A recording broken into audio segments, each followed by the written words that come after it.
Well, good afternoon, everyone, and welcome to the second Lean HE Encore, hosted by Lean HE Europe. Welcome again.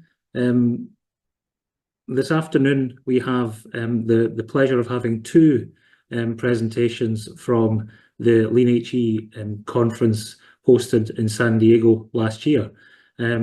With us today we have Linda Spinks from the University of Cambridge, whose session is titled Respect for People, Improving Your Personal Wellbeing. So that's Linda's session, and shortly after that we'll have a short break, and then the second session this afternoon is Building a Process Improvement Roadmap, Who, What, When, How. And that will be delivered by Karen Kusler from the University of Texas in Arlington, United States. And Karen will be joined by a few colleagues from her university as well to help share their story. So very much looking forward to that. Before we get into that, Linda Spinks will also give us a brief update on what's happening with regards to the preparations for the 2024 Lean International Conference hosted by the University of Cambridge. So that's going to be happening very shortly. But before I do that, I just wanted to thank you all for attending today. We have quite a good spread of colleagues from across the continental division in Europe. We have countries represented: Norway, quite a strong contingent from Norway, which is great to see. We have people here from England, Scotland, the Netherlands, Ireland, France, and Poland, and including some students studying on a lean management course in Poland. So great to have you with us today as well. And obviously with Karen and colleagues, we also have people here today from the United States of America. And the time with Karen and colleagues at the moment is, I think it's 8 o'clock in the morning. So an early start, and we very much appreciate them taking the time out of their day to join us. So without any further ado, I'm going to invite Linda Spinks to give us an update on planning for the 2024 conference. Linda. Thanks, John. And I'll just ask everyone to bear with me. I'm more of a Teams girl than a Zoom girl, so just make sure that I get everything where it should be. And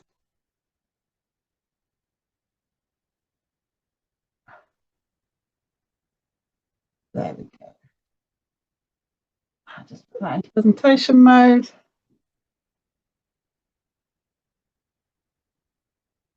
And I'll play a short video. How do we sustainably bridge the gap between tradition and innovation? Here at Cambridge, we're no strangers to tradition. From cobbled streets to historic buildings to gowns and graduation ceremonies, we've been known for academic excellence for more than 800 years. From this tradition springs innovation. The discoveries of gravity, evolution, and DNA all have their roots at the university. From stem cell research to botanical firsts, Cambridge respects the past but dares to do things differently.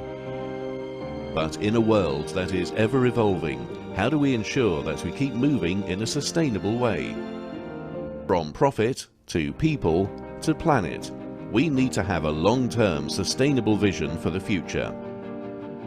Continuous improvement and a lean way of thinking provides us with a framework to support our traditional structures, whilst allowing future generations the space to grow and meet their needs. Implementing sustainable change isn't easy, but these challenges are the foundations upon which we build our bridges to the future. Throughout its history, Cambridge University has maintained a position of distinction amongst global universities, not by standing still, but through a process of continuous evolution.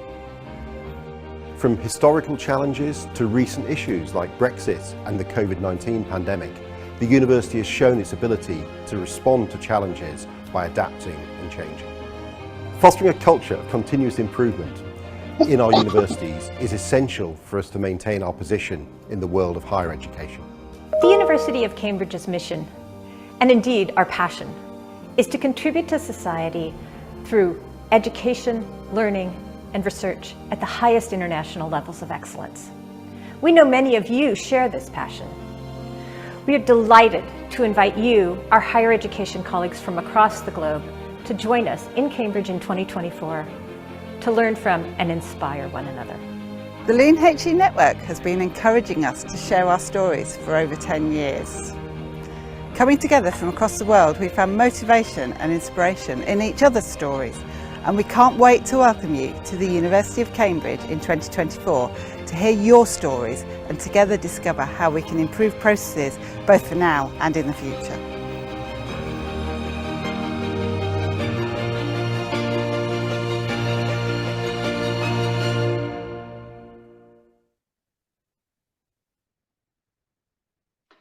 So, some of you may have seen that video before. I never really get tired of seeing it. It sort of gives me goosebumps whenever I watch it.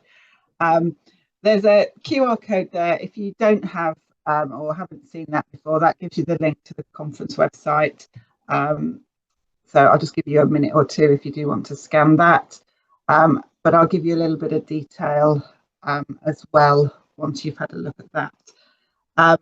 So conference this year is from the 23rd to the 25th of October, which is a Wednesday to Friday, as is tradition these days, and it will be taking place in Cambridge. In terms of, come on slides, move on. In terms of our locations, we've got a number of slightly different locations for the conference. Day one will be spent at the Cambridge Union Society, which is around about 200 years old. It's a place where debates take place. There's a beautiful old debating chamber, and we've also got use of the library, which has got some really old and really interesting books. So that'll be day one. We'll be at the Hilton in the centre of Cambridge for days 2 and 3, but we'll be holding our conference dinner at Fitzwilliam College, which is one of the 31 Cambridge colleges attached to the university. Our theme, as you saw in the video, is sustainability and lean, bridging innovation and tradition.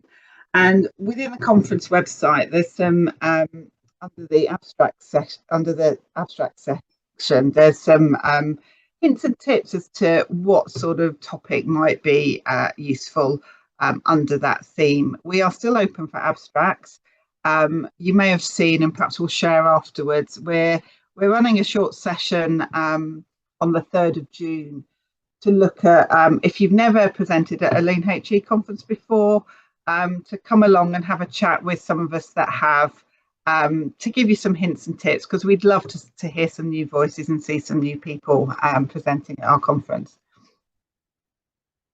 Registration is open and will continue to be open to the summer. We're selling a healthy number of tickets, but hopefully everyone who wants to come will still be able to. Ticket price is £745. That includes the 3 days of the conference dinner, any refreshments during those days, but doesn't include conference bedrooms or an overnight. There is some information on the website about accommodation, and we're about to imminently send out a newsletter with some additional options for accommodation, depending on your budget. Abstract submission, if you are thinking about submitting an abstract, closes on the 8th of July. We're starting to see them come in now, so we're really excited at looking at what the community will be sharing with us. We're going to be starting over the next few weeks via LinkedIn and social media, starting to see some of the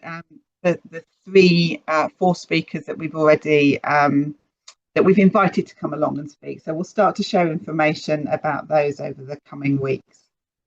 And that's all I had to say really about the conference. Happy to take any questions via email. On the website, you'll see an email link, and our coordinators will forward any questions that you might have to us. And that's it, conference-wise. Thank you very much, Linda. would you like to stop sharing for a second? Yeah, will do. Your prompt for questions is a timely one for me, because what I should have said to begin with is, if you do have a question throughout the webinar this afternoon, please use the Q&A function, and a combination of myself and Svenara will sort of manage the questions that are coming in towards the end of each session, and chat with the presenters and pass over any questions that you have throughout the session today. So please do use that function. So if you have any questions in particular for Linda about the conference, please use that function just now.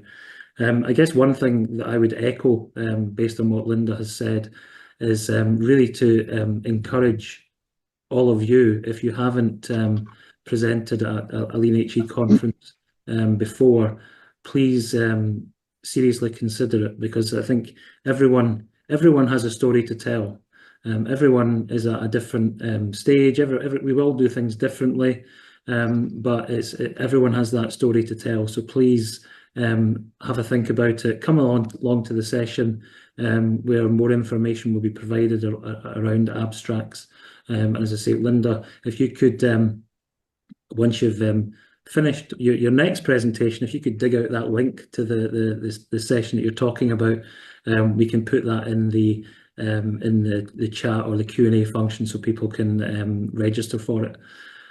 So I'm just giving Linda a couple of seconds just to compose herself again, because she's straight back on in a couple of seconds to present her first session. So the session, as I mentioned earlier, is called Respect for People, Improving Your Personal Wellbeing. Now, Linda delivered this session in San Diego in October last year with her colleague Bex. Unfortunately, Bex couldn't be with us today, so Linda is doing it solo. So a challenge there for you, Linda. And at the conference itself, it was very much an interactive workshop, hands-on with people in the room. So Linda has also had to adapt her session to suit, albeit I think Linda is still going to challenge us all to do a little bit of interaction during her session. So it's my pleasure to hand over again back to Linda for her presentation. Thanks, John. And so it might be unfortunate for us that Bex is unable to join us, but she's actually in Crete on holiday, so not at all unfortunate for her. She's having a lovely time. Okay, so our session, on the edge of burnout.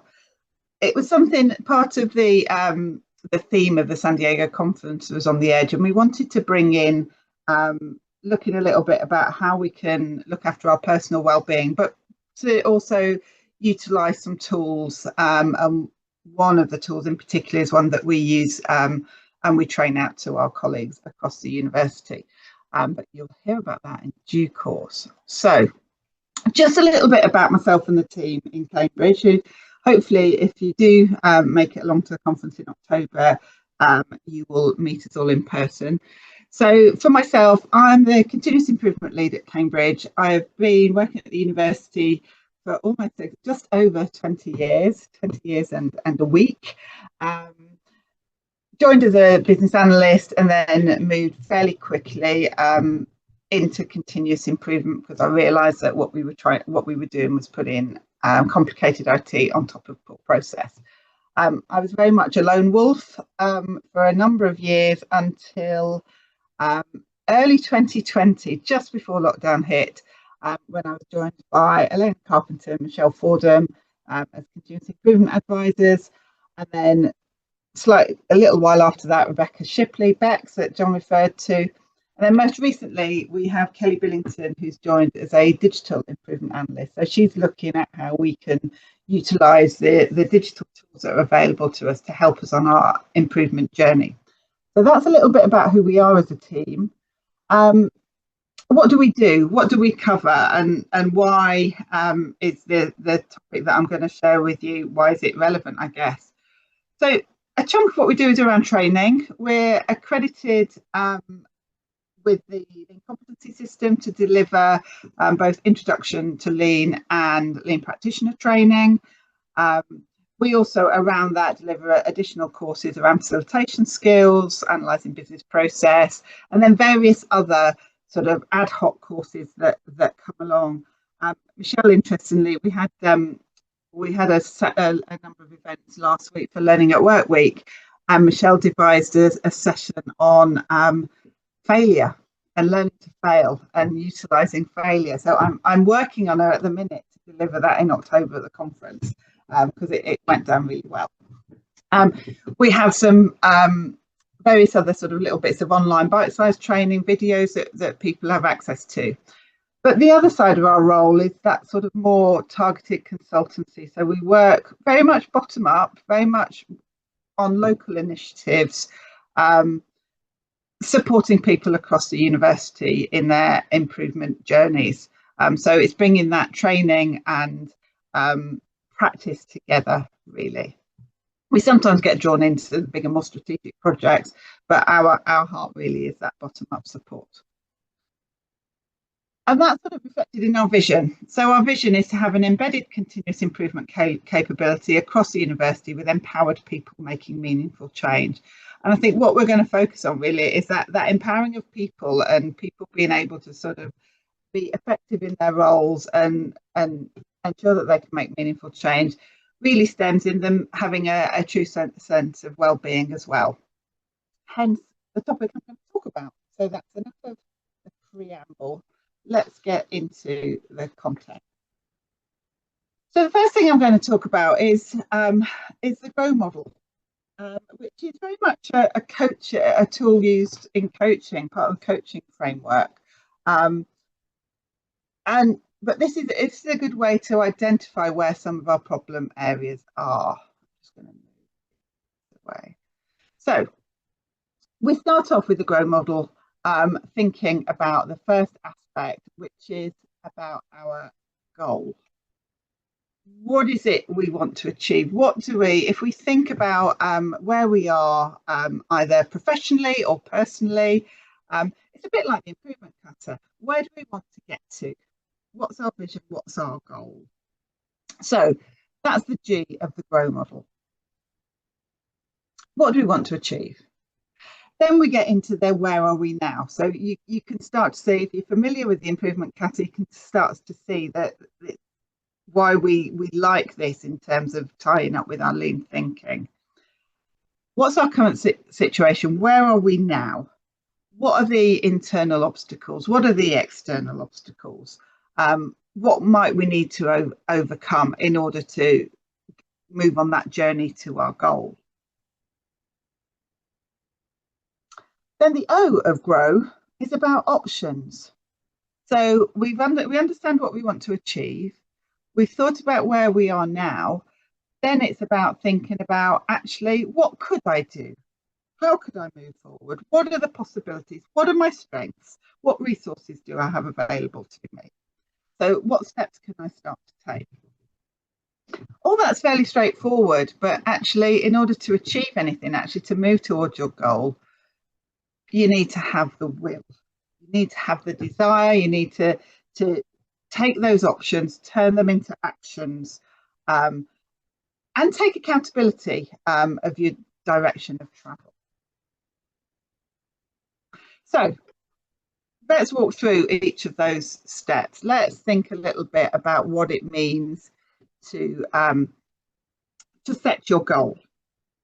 The sorts of questions we have at this stage are understanding, where do I want to focus? What area of my life? Is it about my career? Is it about personal life? Is it about general well-being? We need to decide what we really want to work on and explore what good looks like. The key to setting a goal is about it being inspiring, about it being challenging. So not just about being smart.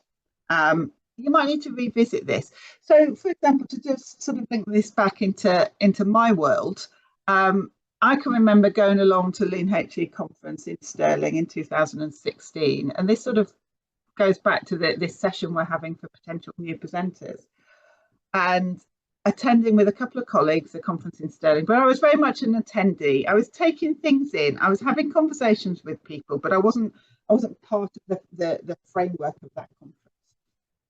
And as we were travelling home, we were reflecting, the three of us, and one of the things that I sort of set out almost as my goal there was that in 2018 in Tromsø, I would not only would I attend, but I would aim to deliver a session. And that helped me to sort of, when I was having my development conversations with my manager at the time, I got that documented. So that also helped with my business case. And it sort of really gave me a feeling of where do I want to get to? I want to get to presenting at that conference. So these are sorts of questions. What do you want? What does it look like? What will you have that you don't have now? What will achieving this goal enable you to do? And what will be different generally in the world?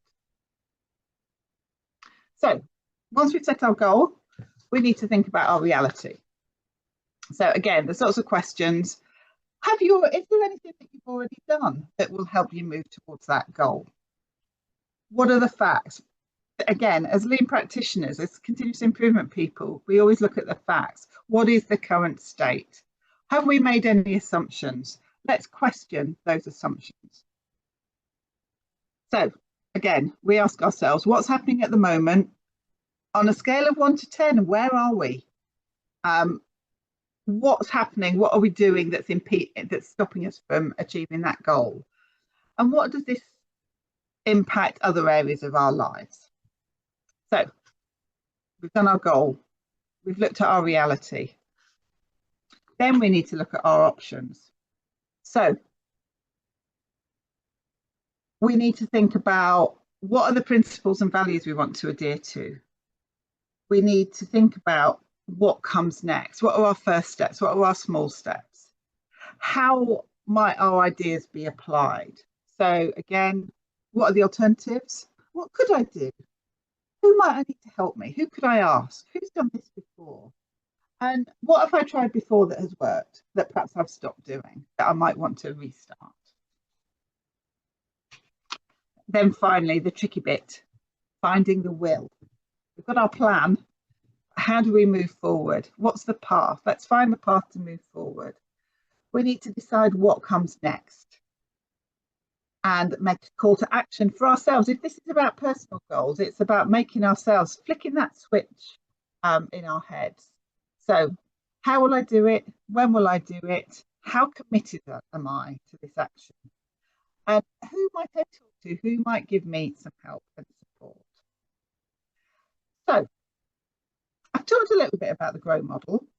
And this is where it challenges me as a presenter, because I'm going to, I've got to sort of let you go away and work on something. I'm going to give you 5 minutes and think about that GROW model. And I've given you the summary there on the slide. And just have a think, are there any particular areas of your life, say whether it be personal or professional, and you're going to do this individually, so you don't need to share, it's completely private. I'm going to give you 5 minutes to think about what you might want to focus on. Okay, so you've got 5 minutes. I'm going to play some music, and you've got until 2:36 British Summer Time.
Okay, you've got another minute or so.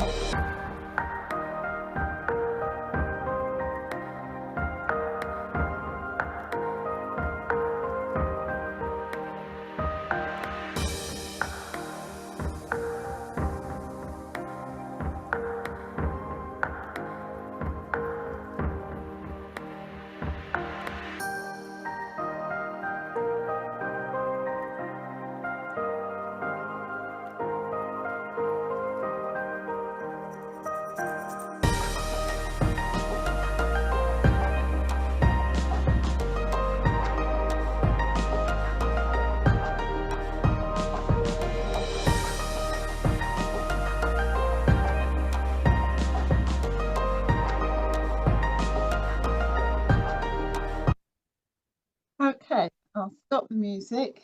The music's more there so that I don't get freaked out by the silence. Okay, I hope you found that useful. Keep your notes to one side, because as we move through the next tool, we'll move back to what you've identified as part of this exercise for you to work on in a little bit more detail. So, we're now going to talk about the Lotus Blossom tool for ideas generation. It's a really useful tool. It's one that we love within my team. I guess it's a little bit like a fishbone diagram, but it's a bit prettier, we always say. But it can be used for all sorts of brainstorming sessions, whether it be, as in this case today, we're using it to think about personal things, but we use it really effectively to look at other things. We had a session in Lean HE England ran a session in Cambridge in 2019, towards the end of 2019. We use the Lotus Blossom tool to think about how we could embed continuous improvement within our institutions. So it's a lovely little tool to get a lot of ideas out in a relatively short space of time. So, just a little reminder, when we're thinking about ideas generation, the key things that we need to remember. We need to remember why we're there. We need to think, if it is something that's work related, that's about an issue or a problem, about getting ideas out, we need to make sure we have the right people in the room. We need to make sure everyone has a voice. And again, this tool we find is really helpful for making sure that that happens. It's about quantity over quality, but equally we need to have a plan to follow up. So just a little refresher about how you would go into a brainstorming exercise. So how does Lotus Blossom work? It's called Lotus Blossom because of what it looks like, and you'll see as we go through the next couple of slides. So we start off with a central question or a central problem or a central issue. It always helps if whatever's in the centre is posed as a question, because it helps that creativity.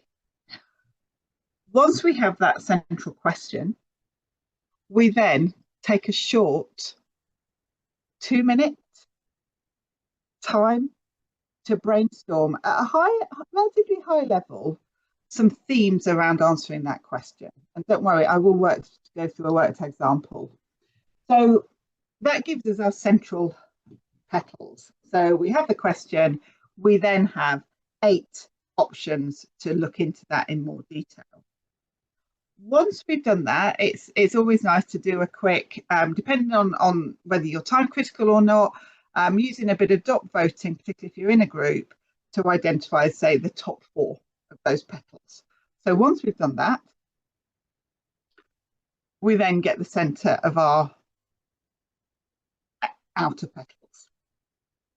And then taking each subset one at a time. Again, we take between 2 and 5 minutes, depending on how things are going, to brainstorm another 8 options. Again, we're getting into more detail now. So you can see it's starting to look, and if we've got time to do everything, we get a lovely Lotus Blossom flower. So what does that look like in real life? So now this is an amalgamation of input from the whole of my team. So it's completely anonymized. Our question is, How can I improve my sense of well-being? And no judgment, please. It's a safe space. So with our initial little brainstorm, what do we come up with? Ideas like exercise, updating my look, taking up a hobby, learning something, keeping tidy, having self-awareness, being healthy, and culture myself. I'm not going to say who came up with that one, but culture myself. So we've got 8 subheadings there, if you like. Little bit of dot voting between us, and we came up with 4 options that we want to look at in more detail. So we've got those 4 options. We then take a little bit of time looking at each of those and going into more detail. So how can I update my look is the first one I'm going to look at. And the sorts of things that I might think about is getting my colours done, doing a clothes swap, doing makeup tutorials, buying better makeup, cutting my hair, etc., etc. Skincare, manicures, create looks on Pinterest. Moving on to the next one, what could I learn? And what you start to see as you go through this, those ideas that have got legs might start to appear in multiple places. So I've said before about updating my looks, about cutting my hair. I might then want to learn how to cut my hair. I might want to learn about the Civil War. I might want to learn about UK politics. Why anybody would want to do that, I don't know. I might want to learn a new language. I might want to take up sewing, etc. I might want to learn survival skills. I was listening to something at lunchtime on the radio. The UK government has issued something today about having survival packs in case of a catastrophic event, which feels a bit out there. So moving on, thinking about my hobby. What could I do? What could I learn? I could learn sewing. Ooh, sewing's come up twice. Computer games, painting, knitting, Pilates, bird spotting, running. And then how could I be healthier? So a bit drastic, some of these. Cutting out wine. Who'd go for that? Don't know. Earlier bedtime. Thinking about diet. Go vegan, go vegetarian. Putting our phone away after 9 o'clock. Meditation, running again. So you can see how in a relatively short space of time you can come up with within the region of 36 ideas that you can then take forward and you can then put an action plan towards. So you've got your ideas. A few little tips. By starting off with that central question, it puts your brain into problem solving mode. So whatever it is, thinking about your grow model and the sorts of things you're looking at, use that how can I, or how should I, or how would I. Use a question to start at the centre. Don't think too hard. Don't overthink it. Remember, like any good ideas generation, it's about quantity over quality at this stage. No idea is a bad idea. I don't know if you noticed on the previous one, one of my team is a BTS fan and she wanted to learn all the BTS lyrics. You know, no idea is a bad idea. It's important to set a time limit. Don't dwell too long on any one stage. If you've set some time, you're on your first outer blossom and things are drying up, move on to the next one. You can always go back later. If something occurs to you, you can always go back later. If you take too long, people will automatically start getting into analysis mode, getting into detail, and how you might do that. So look to set a time limit for each bloom. So, looking at a business example, just to give you an alternative, we could look. So we've talked about well-being, but you could use this practically. We've got a process that we've got errors. How can we stop errors occurring? The sorts of things we might come up with is we might have a number of things like a form, introducing penalties, so the stick, keeping an error log so we can analyse those errors, have training sessions, guidance, etc. Again, what are the things that we're going to pick up on? New form, new guidance, training, keeping an error log. And just going through this quickly, we might come up with a bunch of ideas about, and this was from a a practitioner project that was submitted. So it's real life bunch of ideas. We've picked up on training, so they've changed that training sessions into what would those training sessions look like, and then brainstormed around how that might look. What should an error log capture? Because again, you don't want a really nice quote that we always use is measure what you treasure, don't treasure what you measure. So it's really important if we're capturing errors, we need to know what we're looking for, etc., etc. So you get the idea, and I'm sure we'll be able to, John, are we going to share the slides afterwards so that people can have a look at this in detail if they want to? Yes, we can send them out, Linda. Fabulous. Okay, so I've got 10 minutes allocated for this. I think we're all right for time, aren't we, John? You're challenging me back and forth with my mute button, but yes, Sorry. we're absolutely okay for time. Okay, so over to you. You should all have received the template, the Lotus Blossom template. So again, I'm going to give you 10 minutes. I don't expect you, and I'm not going to check, to complete the whole thing, but take an area that you identified in the GROW model and use Lotus Blossom to start to generate ideas in terms of how you're going to move towards addressing that question.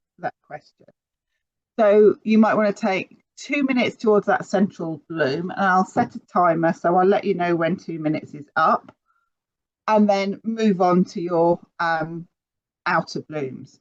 As I say, I don't expect you to finish this. 10 minutes is just a snapshot, but it'll give you a feel for it. And if it's something that you want to carry on with, you're then at liberty to take it away and work on it later yourself. So again, I've got some music. The feedback I had when I trialed this last week was that the music was good. I feel like I'm running a yoga session. So if you drop off to sleep, that's absolutely fine. I will wake you up after 10 minutes. But it's 10 minutes giving you permission to reflect, really. So off you go.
Not sure what happened there.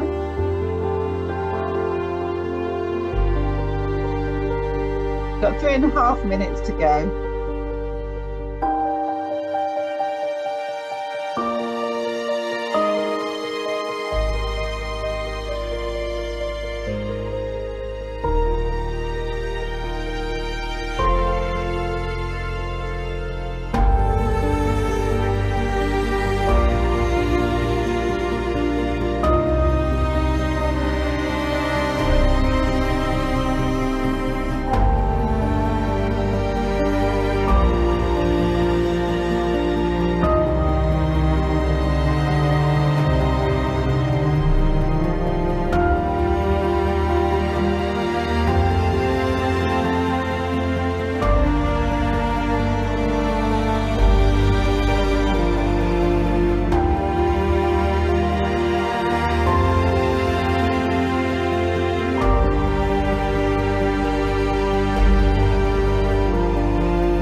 Okay, so raising everyone out of that meditative state that we're in, that effectively is the end of the presentation. I hope you found it useful. We've had some really positive feedback when we've trialed this virtual session back in Cambridge. I can see there's one question. Ooh, best practice for tools or methods. What do you think, John, Sven? I think it's certainly something we've talked about before at both a European level but also a global level. So I think it's definitely something we need to do better at. I think we've got a Google Drive that we can share things on, but it's probably not the best platform. So I think we absolutely will take that away and give that some thought, because you know, there's a lot of people on the call, and there's a large number of practitioners across Europe, across the world, doing or applying continuous improvement, lean methodologies. We all do things in slightly different ways. So I think it is a great idea to have some kind of central place where we can start to capture some of the templates, the best practice that we're using. So absolutely, I will take that as an action to discuss at the European Steering Committee when we next meet. So any other questions that we've got? Lucy, yeah, so there's a few people just, really thought the tool was really good. What is the question? So not really a question, more of a, I think more of an observation. So so keep the questions coming in. Rachel, yeah, so Rachel Jeffries from Cumbria is saying if anyone would be willing to share their methods tools with her, please get in touch. So thanks in advance. So that's a plea from Rachel at Cumbria to share. So I think we will need to take that away, Linda and Sven-Ara, and give some thought as to how we can make it more accessible rather than people having to do it individually. So we will take that away, as I said. One question I had, Linda, was you mentioned it's gone down well when you've done it in your own university in Cambridge. What sort of, without giving too much away, what sort of themes or areas of activity did you focus on as part of that? Well, generally we have it now as part of our intro to lean training, so our sort of yellow belt equivalent. So we get people to practice based on some scenarios we work through the session. When we get to solutions generation, we're using it at that stage and getting them to practice. So there's a whole variety of different things that they're using it for. Quite a few of our practitioner candidates, when they have to do a project as part of their qualification, they seem to, we see a lot of lotus blossom in practitioner portfolio. So clearly it's something that's resonated. And I say I delivered this very same session last week as part of Learning at Work Week, and I've had some really, so again, looking from a wellbeing perspective, and I had some really great feedback, which again, without giving anything away, people were really positive and enjoyed the opportunity to just have some structure around looking at how they might make changes. Mm-hmm.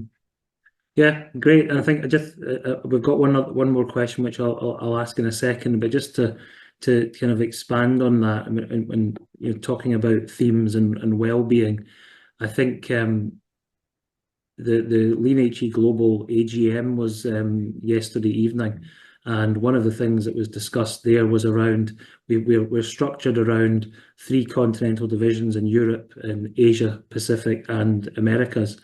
So there's that geographical structure and organisation, but we should break down those geographical structures because there are themes that are common across the world. Whether it's sustainability, environmental sustainability, whether it's well-being, these are all extremely important areas, themes, and the more we can work together and collaborate on these things, the better.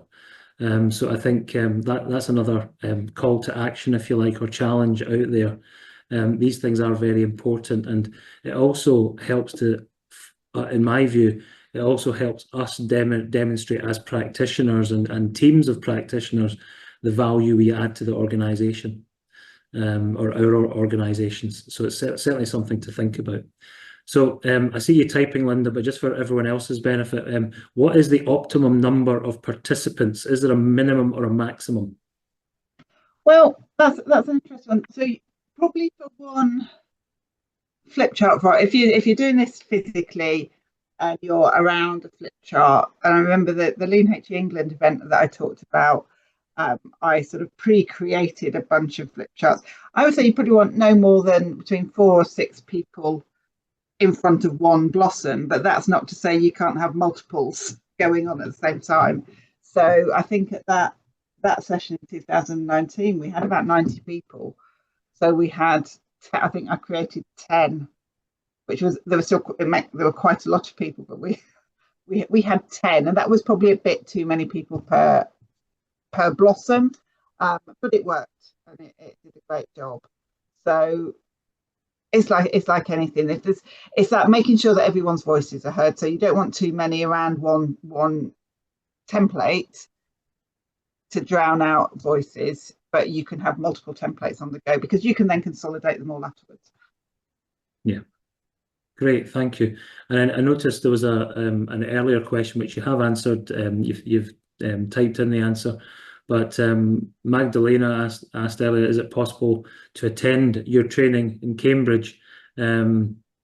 So for people outside of Cambridge, and you've kindly basically said yes, happy to accommodate that. So Linda is basically is happy to accommodate people from outside of Cambridge to come along to our training, with the caveat. Up to a point. Yes, up to a point. You've only got a couple. Yes. I know how generous you are, Linda. With your offers and your time. So I thought I would, rather than a kind of a direct response to Magdalena, just put that out there. I'm just scrolling down to see if there's anything else. I think we've covered most things, but yeah, I think quite a few people have reflected on just how much they like the tool and can see how it can be applied in their own organisations. So that's really good. Okay, so I think we've covered all the questions. Linda, all that's left is to really just thank you again for taking the time to present your session today. Really thought-provoking. Music was great, as you said. I thought it did kind of put me into this meditative state, which was really nice, just to chill out and reflect for 10 minutes. So it was excellent. I thought it was something from a Hollywood blockbuster or something. I just had that kind of feel about it. Really, really good. So what we're going to do now is we're just going to have a short comfort break of 5 minutes. So Svenara is going to put, hopefully, a 5-minute timer on the screen. And when we come back in 5 minutes' time, we'll move on to our second session, which is from our colleagues at, as I mentioned earlier, the University of Texas in Arlington. Karen Kusler are our colleagues, and they're going to be sharing their story on building a process improvement roadmap, who, what, when, and how. So look forward to that, and we'll see you back in 5 minutes. All right, welcome back, everyone, from that short break. We are now swiftly moving on to the second session of the day. And I'm fortunate to be allowed to present Karen. My name is Svenara. I work at UiT, the Arctic University of Norway, and I'm also the Deputy Chair of Lean HE Europe. So as John has already indicated, the next session was also presented at the conference in San Diego in October. And it's going to be presented by Karen Kusler from University of Texas at Arlington in the USA. Now, I've had the pleasure of meeting Karen on several occasions and been able to learn also from Karen and her team directly. Karen is the manager of the business improvement team, which she started at UTA back in 2017. And now there's a staff of 5 working on campus-wide projects and addressing department process improvement needs. Karen worked in higher education for 40 years, with the last 20 years in roles focused on guiding teams to improve processes. She has taken part of that experience of teamwork, understanding our culture and the barriers faced in improvement efforts to create a tool that provides a structure for instance, a division, a college, a department to build a process improvement roadmap. And with that, I'm going to hand it over to you, Karen, and the title, Building a Process Improvement Roadmap, Who, What, When, and How. Thank you so much. That was such a kind introduction. I appreciate it. So I will first do this disclaimer. I seldom use Zoom. I'm a Teams user, so this is going to be a bit of a challenge with the technology. So please be patient with me. So I'm going to try to get my PowerPoint up.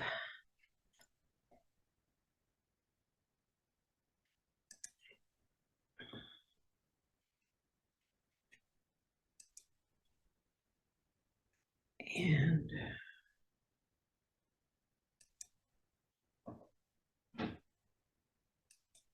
okay, there we go. So you should see it as the presentation now. Are we all good? Karen, we can now see your the view that you have. So if you look at the top of your screen now, you could go to display settings and press switch.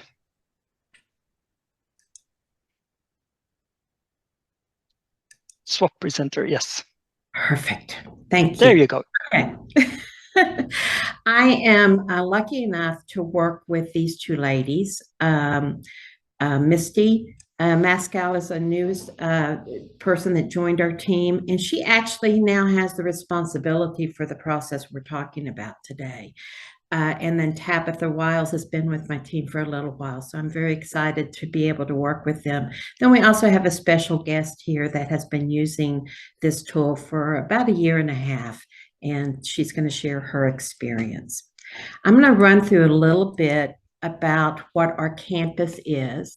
Our title is Change and Process Improvement Team now. Since October, it was changed. We have a campus of about 50,000 students, 11 academic colleges, and we do 100+ campus projects a year. We're not necessarily involved with all those projects, but we touch at least half of them every year, if not more. The services we provide is that we are working those campus projects. We're also doing educational programs that focus on process improvement and change management. And we have a whole series of those. And then we work with these process improvement roadmaps. So the why we were looking at doing this, when I was hired on in 2017, the CIO kept saying, we need to identify the business owners for our processes. People are not taking accountability, responsibility for their processes. We need to do this. I'm going, okay, there's one of me. Okay, let's figure out how to do this, you know. And we kept trying different things and so on. And then it just kept, we started getting people thinking about processes instead of just work. And so we started getting people to where they were starting to understand that, but they weren't quite getting all the way. They weren't seeing value streams and stuff like that. So we also didn't have operating procedures. Metrics was unheard of at that time. And so it was a lot of an uphill battle. But what we finally did in about 2019 to 2020, we started playing around with this tool about how can we put together something that will help them understand what they are responsible for and how they need to progress with improvements. And so that's how this tool started. We looked at what was out in the industry. Nothing really fit higher ed. Higher ed, you can't go too fast, and you'll see as I go through the presentation how we've even adjusted to the pace of higher ed better. So, but what we're trying to do is we're trying to define what the processes are, and then we also link the supporting material right there in one source. And then as we're building the tools, there's a schedule developed to make sure we stay on track. So let's talk about our versions. So 2020, we piloted with the HR department a version that was extremely complex. It had all of the different things of process name, owner, and all that. But then also we had all this rating scale for structure and performance and deliverables. You know, do you have your SOPs? Is a hierarchy set? Is compliance set? Now, all of these things are great. We like having that information. But to ask someone to do that when they're just learning what a process is was difficult. So we've gone through many versions. Our 5th version since October is that we have 2 phases now. We have basic columns of what is a process, but phase one is just working on SOPs, who's the owner, and cross-training. Phase two comes in from metrics, process work, and some of the other things. And so that's what I'm going to share today, is how we've really set it up to where departments can adapt this over time. Now, we had a new president. We have a new provost, student affairs.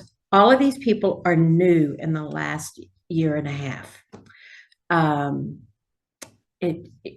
It's lots of change happening at once, because when you have new leadership, they come in and they want to change things. Our department, our division has reorged. And so now, since October, we have a new supervisor. So there's lots of changes happening on campus. This actually is a positive for this effort, because everybody's changing. They're looking for, how do we do this? So now we're getting them to do the foundation work of, this is what your documentation is for your processes, how you can talk to your leaders about what your department does. So it's been a very beneficial thing. Okay. Sorry. Runny nose today. So who have we been working with? So far, we have worked with 8 different departments, and we're starting work with the Division of Enrollment Management. Now, if you'll notice here, it's colleges and divisions. These are large groups and with many teams that we're working with. They're not just going into one department, like into budget and working with their area. We would go into financial services and work with payroll and budget and all of those areas. So the colleges, as you can see, have really picked up on this of, hey, this is going to help us. We have these shared services that we're doing, and we need consistency, and we need ways to tell the people we're servicing what we can do and what we cannot do. And so they've been really finding this very useful.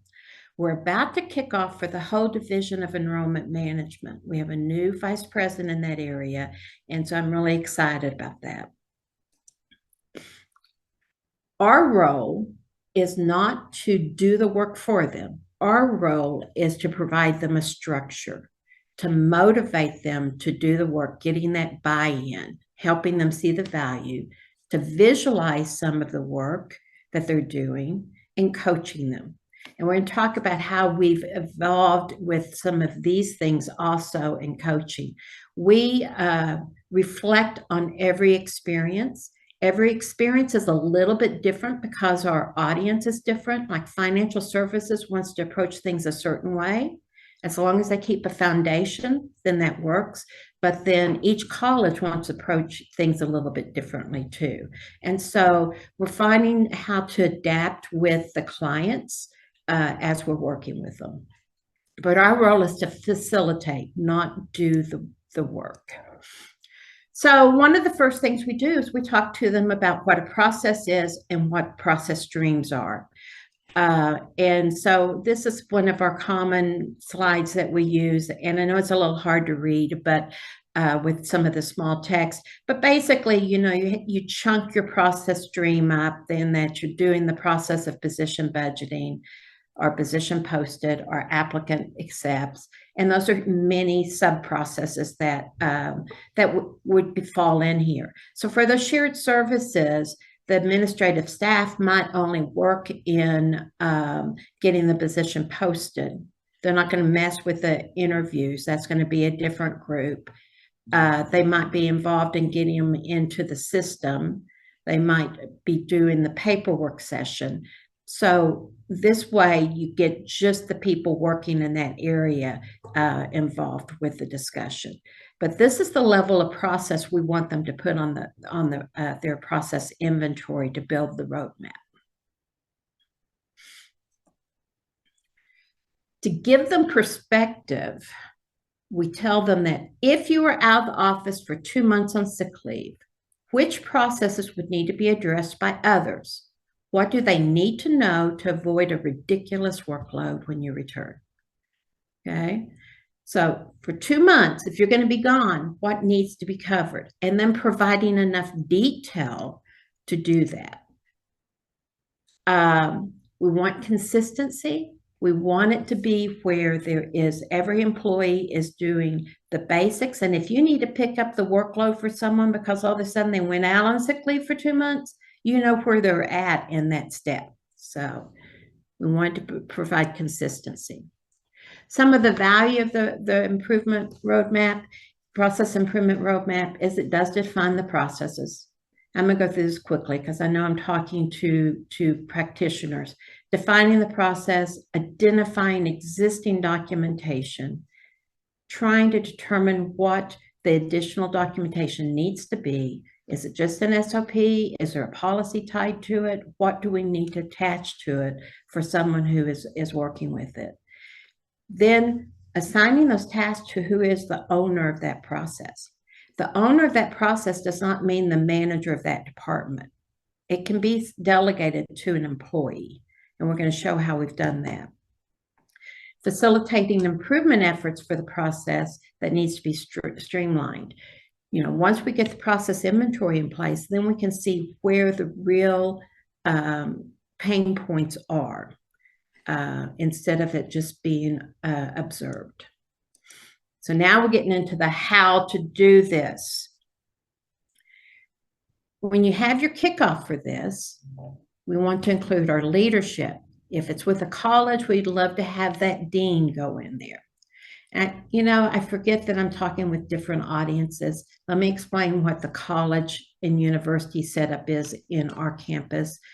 We have the university, but within the college, we have schools, what you might call schools. So it's areas of common study areas, and they call them colleges here. So I apologize, I didn't think about that earlier. I remember one time I was doing a presentation, I was talking about football, and everybody was scratching their head, and they're, football? That's not football, it's American football. But you want to include leadership, have them speak about how valuable this is and that they're behind this. They want you to do a good job with it and focus on the work. We want the champion. There needs to be a champion in each area that's going to help push that on through, because we're facilitating. They're responsible. And then the process workers. Those people who are going to be doing the work, they need to hear this from the leadership and such. So it's a common setup of a kickoff meeting. We would facilitate that, but it would be just guiding them through the structure of how we're going to go about it. We include the leadership comments, overview of what the tool is. This is what we're going to do. What kind of questions do you have? Where is it confusing for you? We train them on the process versus task. And this is a new thing.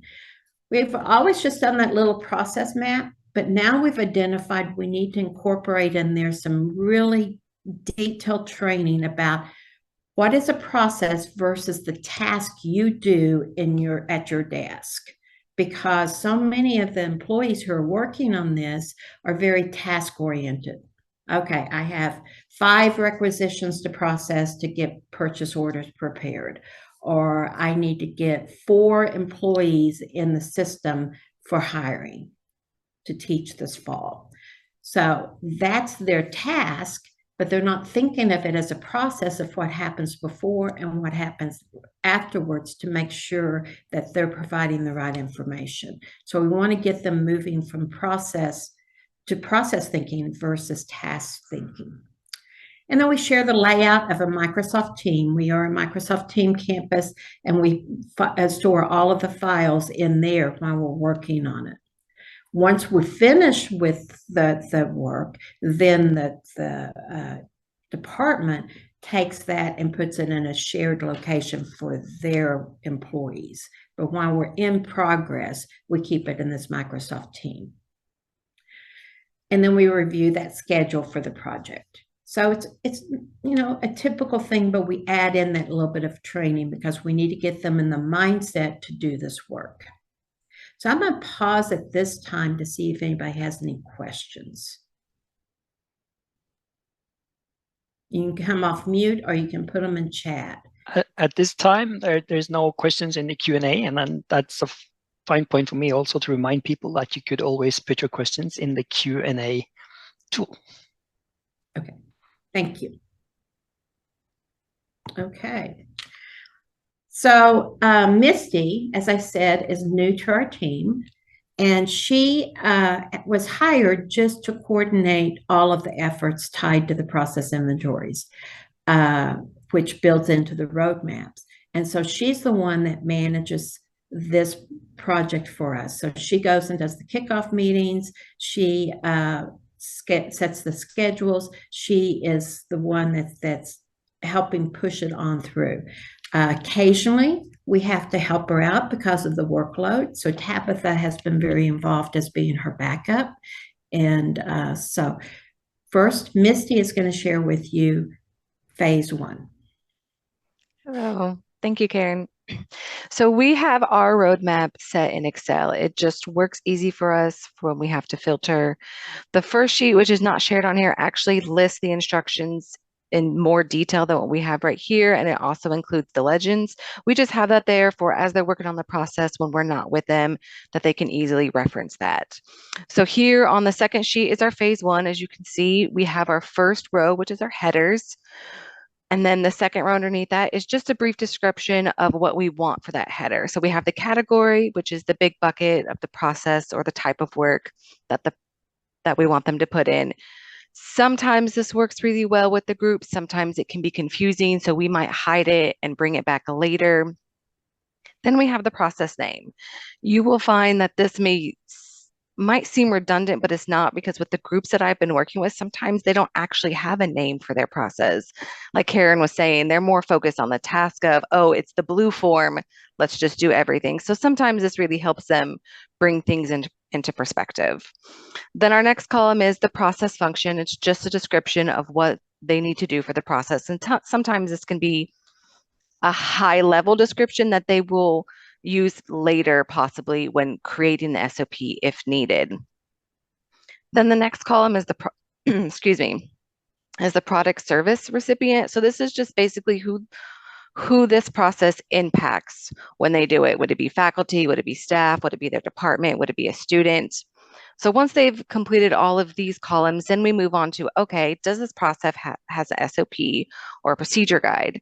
And we have a drop-down menu, and it's locked so they can't change it or override it, where they can select exists and good, exists and needs revisions, does not exist, or not needed. And we do emphasize that if they do have a process that does not need an SOP, that they indicate this so that when we're reviewing and helping them, it's not left blank and there's no misunderstanding, was this completed or not completed? So the needs revisions and does not exist is really good to have for the due date. So we can filter to determine priority. So maybe something that doesn't exist has a higher priority of getting completed than maybe something that needs revision. And so we have the space for them to put a due date on when they want this to be completed by.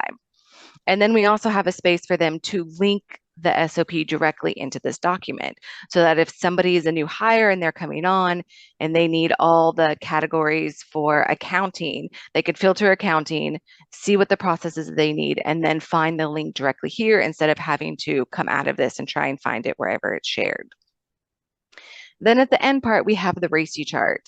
So in our header, we have it listed as name and role, and we just have that here as a security reason. So if the person leaves, we don't want to necessarily be like, oh, that used to be Jane who did it, who does it now? We've attached it also with the role, so that if somebody leaves, they can be like, oh, the admin one does the admin processes.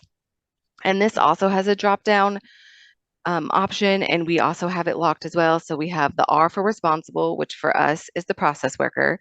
A is accountable, which is the lead or the owner. The C is consulted, which usually is the person who you need to contact if there's an escalation. And then we have informed of, maybe for cross-training, who needs to be informed if this process has been changed. Okay, great.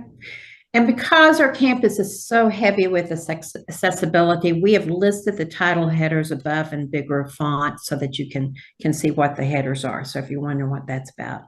The process name is process function is very helpful for leadership, because the process worker may list it as a certain name that they don't recognize but the function will give them a description to know what the focus is. So that's one of the values of that. Thank you, Misty. Thank and you, you're Karen. going to continue and talk a little bit more about this. Yes, so we've decided to pull an example of the RACI chart. As you can see, it's kind of different. We try to evolve and meet the department with their needs when working with them. And so for this RACI chart, it was broken down into, color-coded into role and department. And what we did was we held this session in person, and we put all of our little sticky notes on the wall that listed all of the processes that the upper leadership of that department had sent over.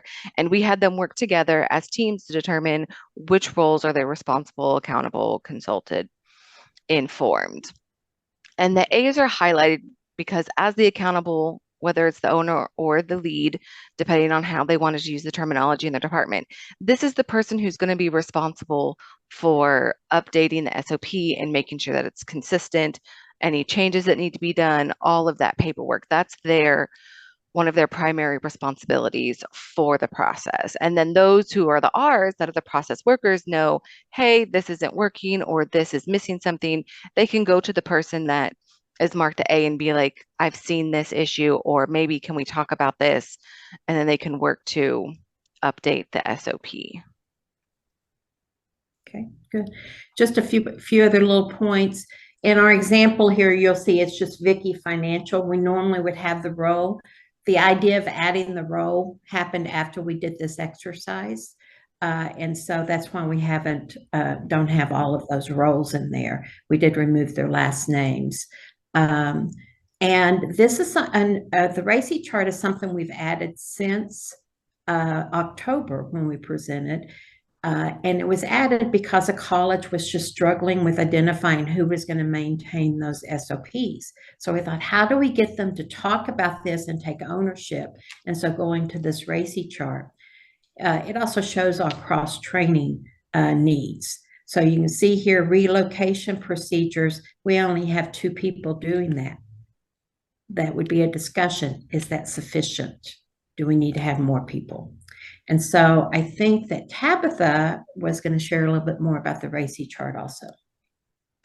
Yeah, thanks, Karen. Thanks, Misty. So one thing we noticed, as Karen and Misty both mentioned, we just started this RACI chart because we did see a lot of resistance with accountability and confusion. And since we did this in person, we did have quite an adventurous discussion, and we did see some duplication. So within those in-person sessions, we were able to make some decisions on who was going to be accountable.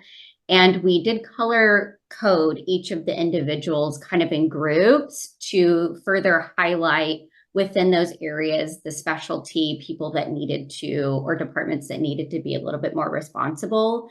So I think this was really helpful, and this is part of the reason why we have incorporated this in our newer version, because we are working with departments that Karen mentioned are task-oriented, maybe struggle a little bit with ownership, maybe have had a lot of turnover. And so we found a lot of success even through that in-person discussion, duplication. We were making decisions, people felt empowered. So it was really quite a great experience. We found success. So Karen, if you wouldn't mind going to phase 2. Okay, maybe. Here. So Misty talked a lot about phase 1, and what we've seen is that groups spend a lot of time, energy processing what are SOPs, how the department functions with tasks. And going into phase 2, which was originally bucketed on one single document, we found to be very overwhelming. And so departments generally need to sit with phase 1, developing those SOPs, really working to ingrain that in their culture for about a year, sometimes 2 years. And then they're often ready for phase 2. So we've made a separate phase to not overwhelm various groups and really set the foundation, because these SOPs do inform these other pieces of documentation and that strategy planning on this phase 2. So something to note, we do have the category and process name automatically carrying over from that phase 1 sheet.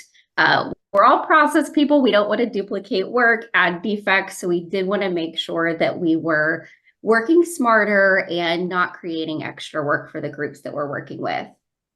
The accountable owner. So because we're deciding the RACI on the previous phase, once we get to this phase 2, that accountable person will be input here on this accountable owner.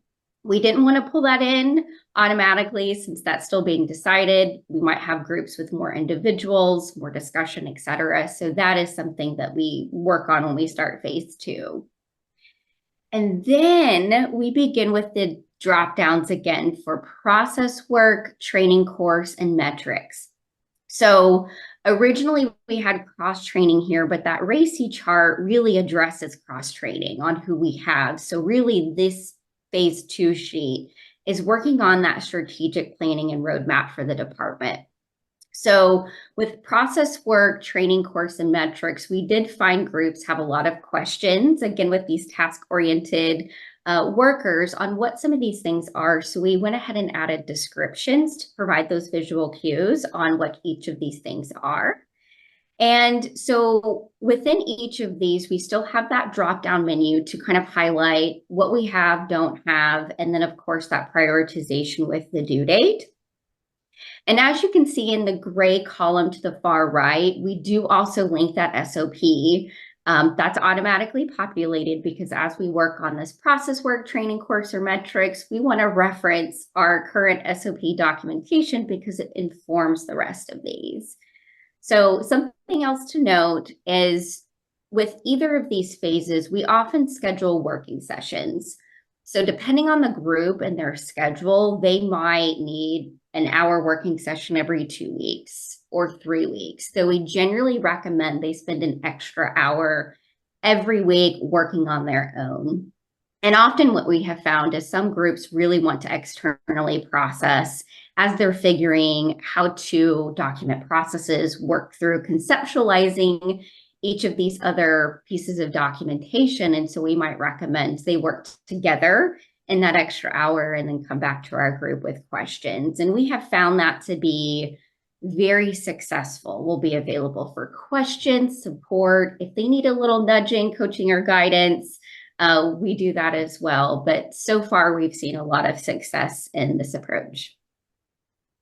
Thank you. We find that this is very helpful in breaking it up in 2 phases because they see a milestone with the SOPs and the RACI chart that they've reached an accomplishment. Now, right now, we're working on this longer time period. We do hope it will speed up. We do hope they'll be ready to do phase 2 quicker, but they're kind of exhausted after they've gone through and done the processes. So they need a break. So we're hoping that we can get back in there. But what we do find is that the really big pain points are highlighted just through the SOP and the RACI chart thing. So we may start some process work. But what I also find is that they start doing some of the small process work. We do a lot of training on how to identify what the problem is and how to structure to work with that problem through some educational programs. And the people who work with the process inventory tend to participate in those. And so they're ready to do some of those small things of, this is not really working, so let's fix this, and can do those small little projects because there's no way we can do it all. So we want to empower them to do that. The work sessions that Tabitha was talking about, I was really impressed. This was Misty and Tabitha's idea, and I was very impressed. They just get on the line. Everybody is just silent working, and then somebody will pop up with a question, but it designates on their calendar, we've got this work time, and I'm in a meeting, so I can't be disrupted. So that really seems to help a lot. And they had good participation in that. It's voluntary. They can do it on their own, but they had good participation in that. So before I go on, are there any questions? at this time? Erin, we do have a mention in the chat, and I think it's kind of a thought and a question about thinking about a process as opposed to just a task means there would be more of a joined up thinking and less of a silo mentality. And I think that's part of that RACI, right? And why we struggled with these task-oriented groups to determine accountable, responsible. And then now we're seeing more collaboration and really external processing with the group. And so I'll let you kind of continue to answer, but yes, I think that to a degree is true. As they're working on their SOP, and everybody has different structures, and we're happy to share our structure, but in that we ask them to think about what is upstream and what is downstream from what their SOP is addressing. And so that brings in some of those discussions. At this time, we have not found that they are going and doing collaboration across function areas unless it's within their team, within their department. But that's something that I hope will happen. It also highlights when we find that everybody is putting in that they have issues with some aspect of hiring, then it highlights that maybe we need to pull together something and pull that collaboration together to work on it. We do find that the people who are working on the SOPs are reaching out to the central university services for clarification and help on what they are getting inputs as and what they need returned to them. Because when you're doing something with a budget transfer, they're asked, you have an input of, we need these funds moved to this account and it needs to go over to budget. They're getting lots of clarification. So they're going out and asking questions, but it's not formal meetings. If that helps. Is there any other questions at this time? Not at this time, Karen. Okay. So the timeline that we work with, the first month is just making that process list and what the function is. We don't ask for a lot, just what the process list, the function. And when we talked about, I can't remember exactly how we title it, but it's basically the customer who benefits from this service that we're doing. And if you can get those 3 columns done in the first month, then you've really accomplished a lot because they still have their day job. That's why Tabitha was saying, designate an hour to work on this once a week. That doesn't sound like a lot of time, but some of them have trouble finding that hour. So, so that's one of the first things is in the first month, we're going to do that kickoff and then have them do that process list. Month 2 is where we come in, then we're using that process list for RACI chart. Now, this is something, this whole process list is not written in stone at month 1. If we identify other things that need to be added, we'll add them. And we do the RACI chart. We meet with the teams to complete the documentation analysis, assign those tasks. We touch base at least every 2 weeks, sometimes weekly, it all depends. And then month 3 through 6, we're working with the sponsor or that champion at least once a month of how do we motivate the individuals who are not doing their part and just keeping touch base with them.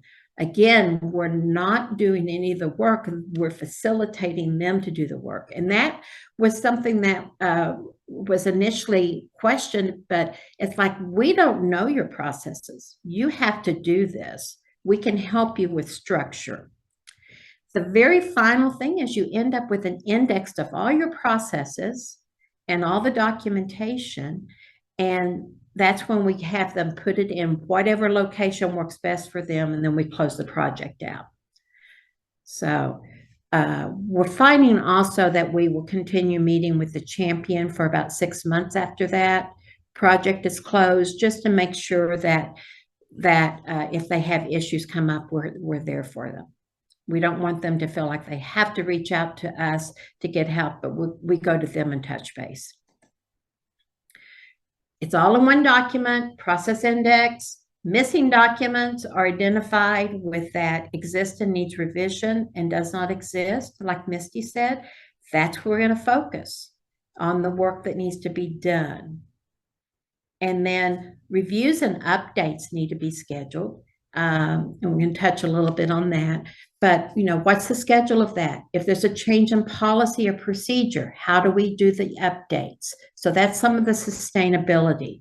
We are not dictating a lot of that. We give recommendations, but we're letting the department identify what works best with their culture.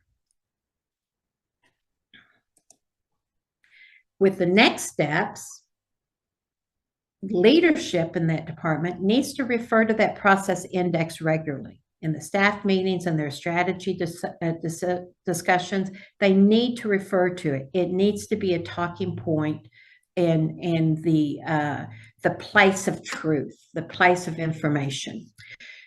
Utilizing the resource for training new employees, orientating supervisors, all those new supervisors, being able to give them something that they can kind of go through and get an idea, or that you can take and simplify in some kind of report, would be extremely helpful instead of having to go from scratch. And then it does align employees' responsibilities. If we find that one person is going to end up being accountable for the majority of the processes, we need to look at some alignment to ensure the sustainability of those processes. And then, as I've already talked about, sustaining the resources through the reviews and updates. Okay, and we have a special guest with us, Teresa Ross, who participated in the process inventory with College of, I always mess up, it's an architectural college. And I always mess up on the name of it. It's called Kappa. And she's going to talk about the experience that they went through. And they completed theirs a year ago, their process inventory. And so it's been a year later. I walked through the office when I was back on campus in April, and it was just like, wow. Everybody was saying, this is great. So Teresa's going to share with us her experience. Yes. Hello, everybody. I'm at the College of Architecture, Planning, and Public Affairs. Public Affairs and Planning would be upset if their names were left out. So that's where I am. So I thought we did this about a year and a half ago. It was around December, January. It's been a while. Yeah. And it is time for us to review them. We were part of the first, how are you described it? The first group phase. Yeah, the first phase. That was definitely more complicated than your second phase, which I want access to those documents because we have some SOPs that we really need to do for processes that happen once a year. And so it's like, okay, now how did I do that? Where do I start? And we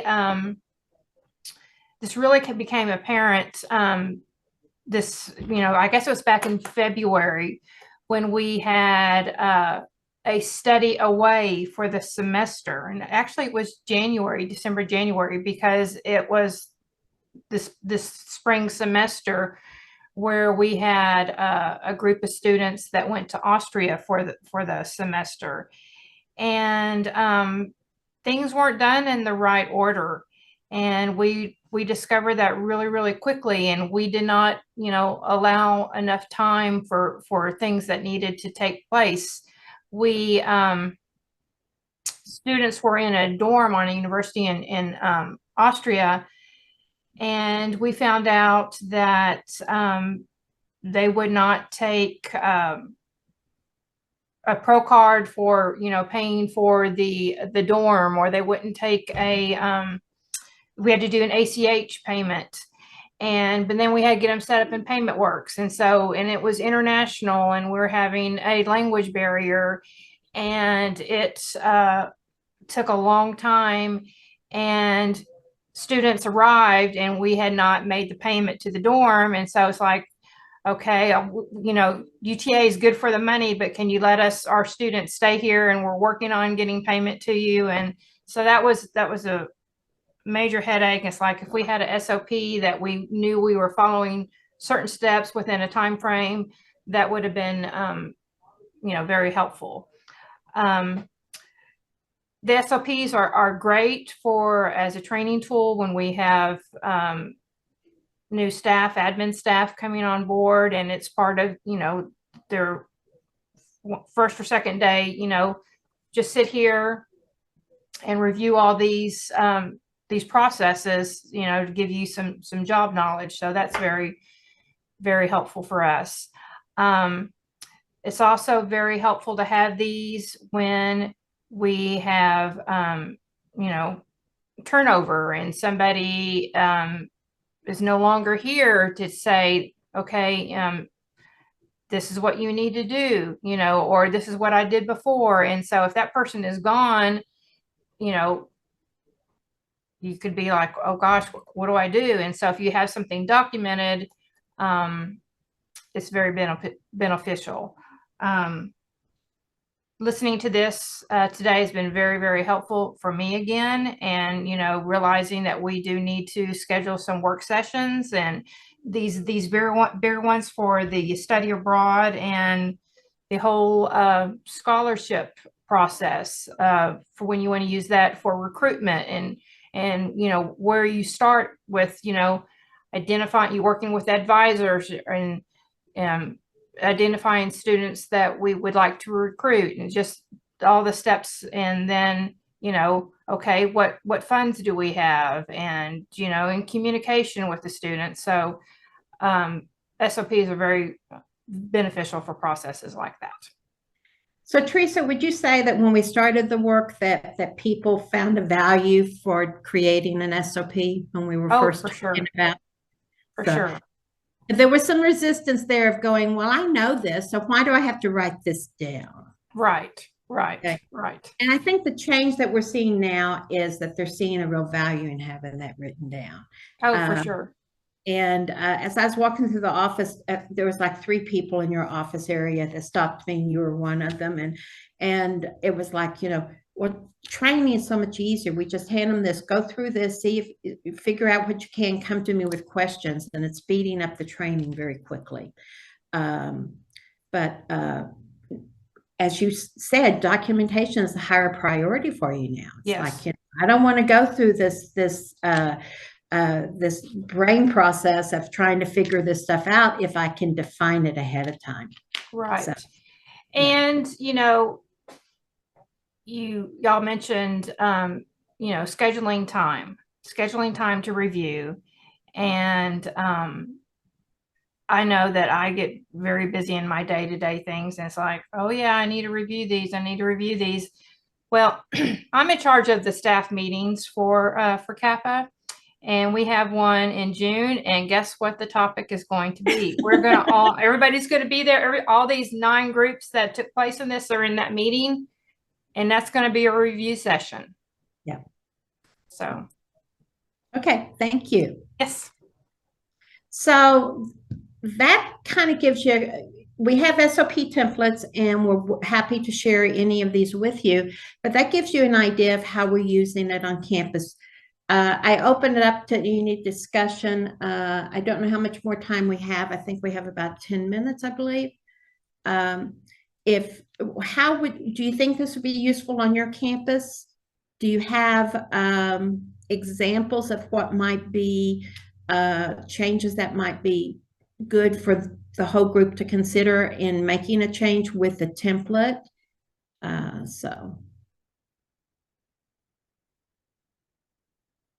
Anything in the chat or anything, Tabitha? Well, I think Teresa kind of touched on it a little bit. We did have a question about the process person that's accountable doing the updates in the review rather than our team. So yes, that's something I address in the chat or the Q&A, but the accountable person does update or create. But some groups have a committee that does a full review. They kind of develop this cadence which may be 3 months, 6 months, depending on that group. In Teresa's case, they're dedicating a whole staff meeting, which is wonderful. So it really just depends. We do our best to make recommendations, meet the groups where they're at as far as that review. But yes, the accountable person is responsible for updating and creating.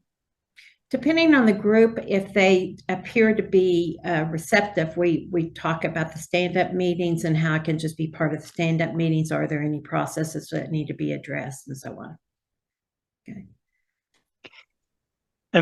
Thank you so far. I think that this being in a webinar fashion, it's not that easy for people to pitch in, but we could still use that Q&A function to put questions in there. If there are thoughts or questions for you to answer. And also, I think to talk about, for my part, it would be very interesting to be able to have a glance at some of your SOP templates. I know that this is an issue for many universities when they do process improvement. How do you actually create those good SOPs? There could be many traps to fall in, and to share some of those could help people to avoid that.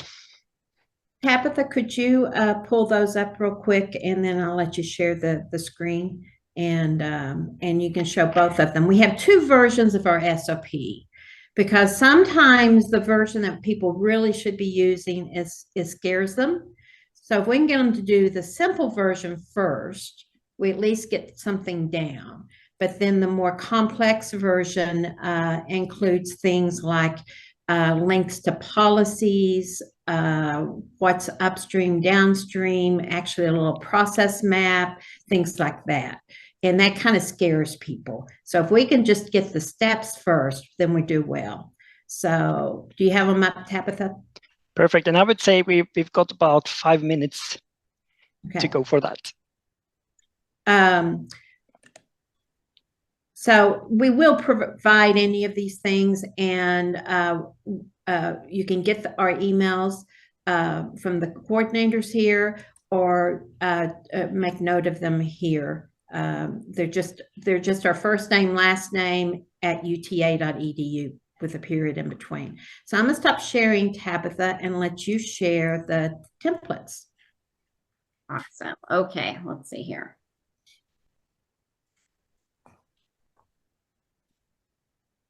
While she's pulling that up, our process inventory is built in Excel, and we have 3 tabs. And so we have the instructions tab, we have phase 1 tab, and we have phase 2 tab. When we build the RACI chart, we go in and we build individual staff members little tabs to show their stuff highlighted at the top so that they can easily see what they're responsible for. So Excel makes it real easy to work with this data. It's not as protected to be accidentally corrupted, but we always keep a master copy somewhere. Okay, Tabitha, go. And you can see my screen, correct? Yes, we can. So this right here is the little bit more complex SOP. So depending on the group or the type of task or process that they're working on, especially if they have those downstream and upstream processes that have some dependencies and or inform future processes. We have in our part 1 here some of the related processes, which do help kind of determine what's being impacting this process, or again, what process this impacts.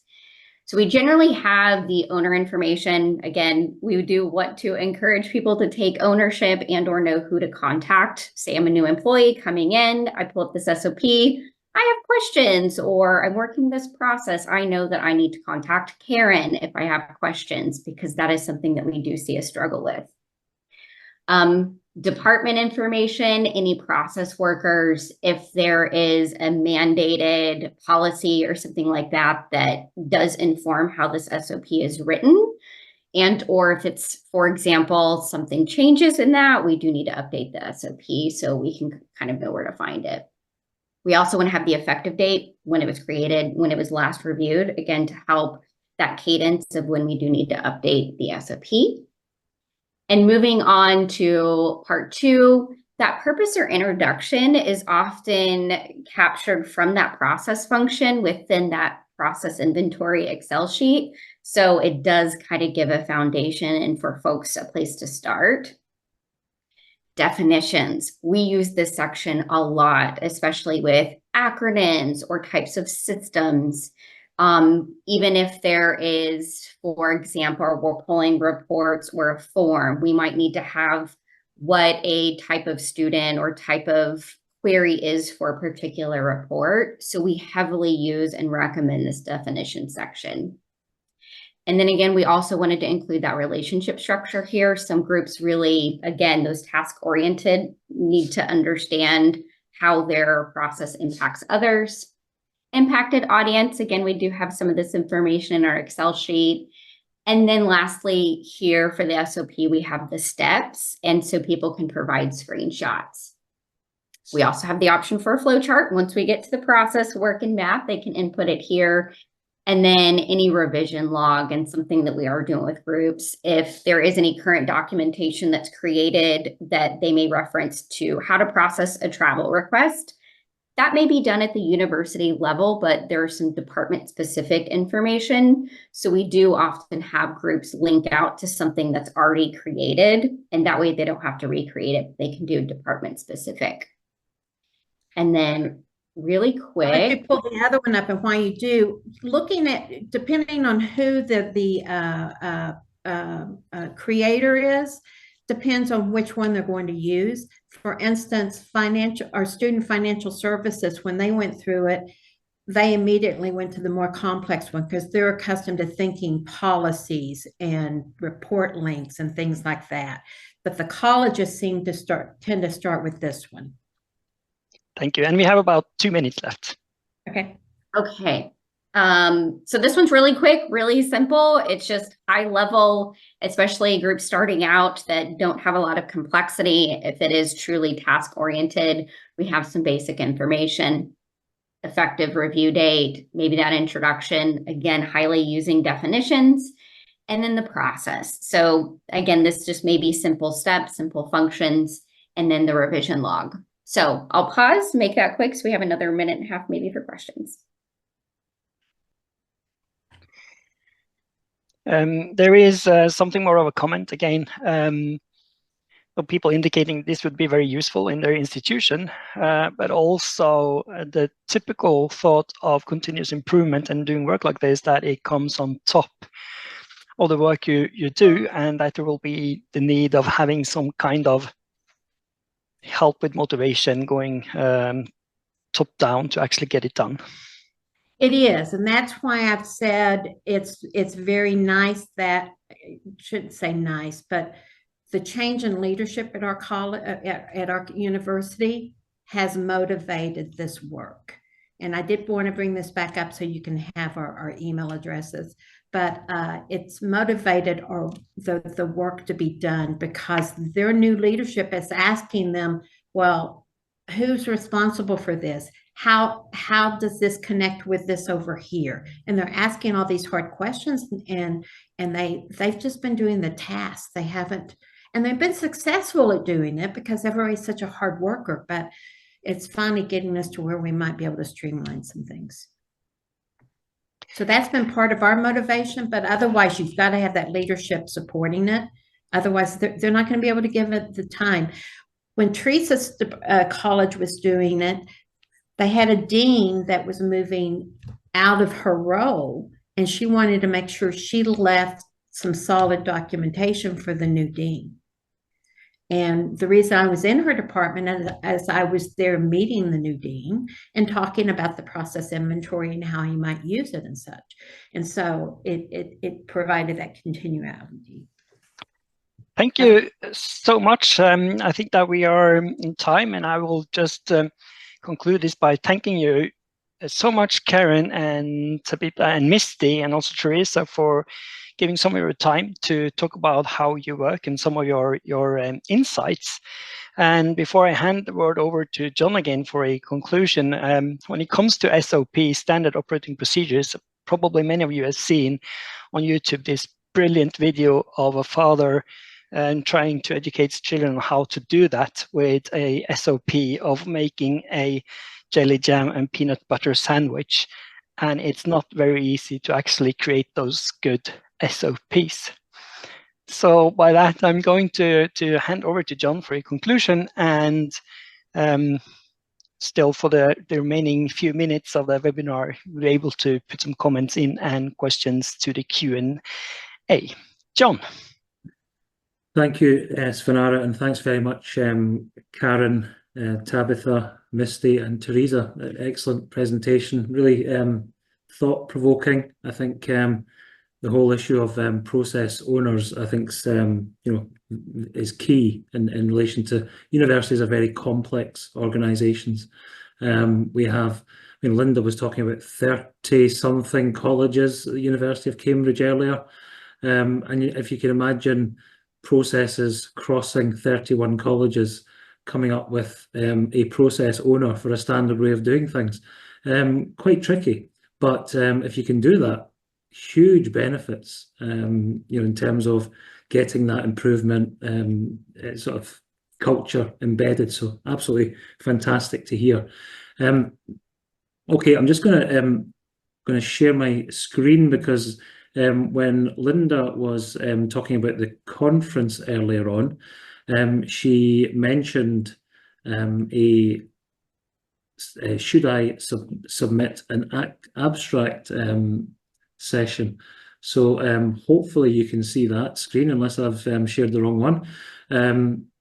So there's a QR code on the screen. So if you are interested in attending this event, please do so. I think, as I said earlier, it doesn't really matter what stage you are on your lean journey, your continuous improvement journey. We can all learn from each other. Everyone, as I say, has a story to tell, regardless of the stage that you're at. So I think that's the first thing to say. So I would encourage you to come along to that. Not to put you off, but I will be there. I know Svenara will be there, and Linda will obviously be there to talk about how we can help with this. So that's one thing. The next thing is really a call to action, really just to encourage you to stay connected with the Lean HE Europe community, the Lean HE global community, and there are various ways in which you can do that. We have a LinkedIn site for Lean HE Europe, so there's activity there. All the key events happening across the network are posted on there. So if you haven't already joined that group, I would encourage you to do so. It's set up in a way that it's for people who are working in a university in Europe. So we try to cut down on people trying to sell us stuff on LinkedIn. So it's only practitioners, and it's only content, hopefully, that is relevant to the work that we do. So I'd encourage you to do that. There's also the Lean HE Europe website, which has information on all the networks, the network leads, and also contains the Lean HE Europe newsletters. And the next edition of our newsletter, which will contain all of the great stuff that's been happening in Europe from basically the start of this year through until end of June. So it will cover all of that across all of our networks. There'll be something from every network in the next edition of the newsletter. So again, look out for that. And finally, our Lean HE Global YouTube channel. So there are currently 65 videos on the YouTube channel, from content from the conference in 2021, the conference in 2022, content from local network events that have been held, and now through the vehicle of Lean HE Encore, there are also a number of sessions from the San Diego conference as well. So as I say, if you haven't subscribed to that, please, I would encourage you to do so. There's lots of great stuff on that. So that's really all for today. So it's really just to thank you again for attending. And I very much look forward to seeing you at a Lean HE event sometime soon. So thank you very much and goodbye.